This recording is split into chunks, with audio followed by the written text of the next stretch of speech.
Okay, let's get right into it. We're looking at one of the biggest paradoxes of our time. On one hand, the melting of the Arctic is this massive climate tragedy, but on the other hand, it's cracking open a whole new economic frontier, a trillion-dollar opportunity that's kicking off a new global race to the top of the world. And this quote, it just nails it. From a purely financial perspective, the receding ice isn't a crisis. It's a business plan.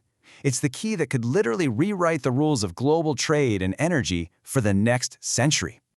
Which brings us to the big question we're tackling in this explainer. With so much on the line, who are the players? What are the prizes? And who's really set up to win this new great game?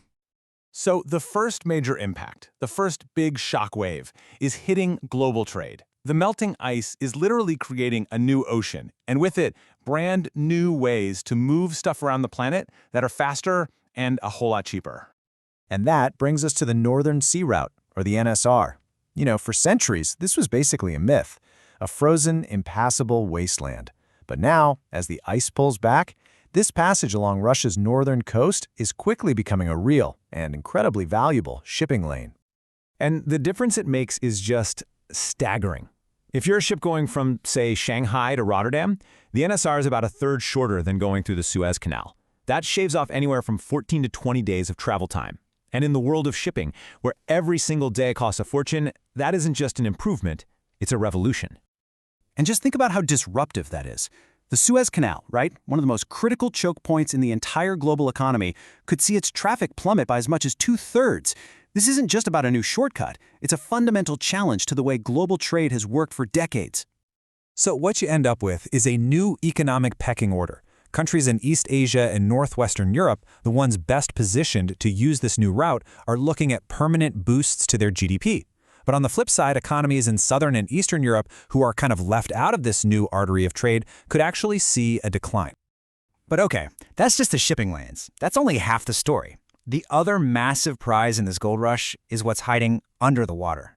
The Arctic is, for all intents and purposes, a giant untapped treasure chest. Just get a load of these numbers. The Arctic is thought to hold 30%, a full 30% of all the undiscovered natural gas left in the world. That is a truly enormous concentration of energy resources sitting in one place. And it's not just gas. On top of that, you've got about 13% of the world's undiscovered oil. You put those two together, and the Arctic suddenly isn't some remote frozen wasteland. It's at the absolute center of the world's energy future. And if you want to talk dollars and cents, just look at the mineral wealth in the Russian part of the Arctic alone. We're talking nickel, copper, platinum. It's estimated to be worth over $22 trillion. That's a number that's almost impossible to wrap your head around. So who are the big players lining up for a piece of this action? Well, no surprise, Russia is sitting on the lion's share, especially when it comes to gas and minerals. But you've also got the US thanks to Alaska, along with Norway and Greenland. They're all in a prime position to cash in. And this is a big but, there's a huge catch. Actually getting all this treasure out of the ground is ridiculously hard and expensive. You're looking at development costs that are 50, maybe even 100% higher than pretty much anywhere else. So yeah, it's a massive gamble. High risk, but potentially a very, very high reward. So you've got this incredible potential, but also this huge risk. It's no surprise that the world's major powers aren't just sitting on the sidelines watching. No, they're pouring in billions upon billions of dollars to stake their claims. And Russia is absolutely leading the charge here with a massive bet. Moscow has announced it's investing $300 billion into its Arctic zone. The goal? To completely dominate that new shipping route and all the resources that come with it. And this isn't just some number on paper. That money is being spent on real concrete stuff. We're talking about gigantic liquefied natural gas plants, totally new ports and railways, and this is the crucial part, a world-leading fleet of nuclear-powered icebreakers to basically force that northern sea route to stay open for business. And it's not just Russia. China is right there with them, bankrolling a lot of this. Through what they call their Polar Silk Road, Chinese state companies have already pumped about $12.5 billion in loans into key Russian energy projects. For them, it's a way to lock in their future energy supplies and guarantee themselves a seat at the Arctic table. Okay, so you have Russia and China getting very cozy in the Arctic. Naturally, that's setting off some serious alarm bells. And now that Finland and Sweden are in NATO, the whole strategic map has changed. The alliance now controls 7 of the 8 countries on the Arctic Council. I mean, that is a huge geopolitical shift. And they're putting their money where their mouth is.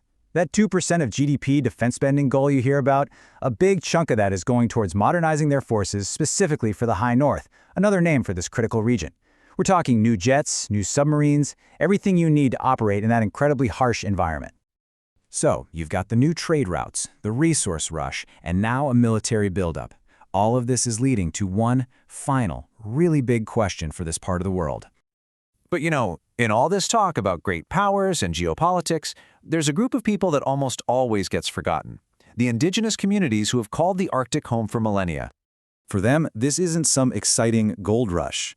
It's a threat. All this new industrial activity puts their traditional way of life, their subsistence economies, at risk.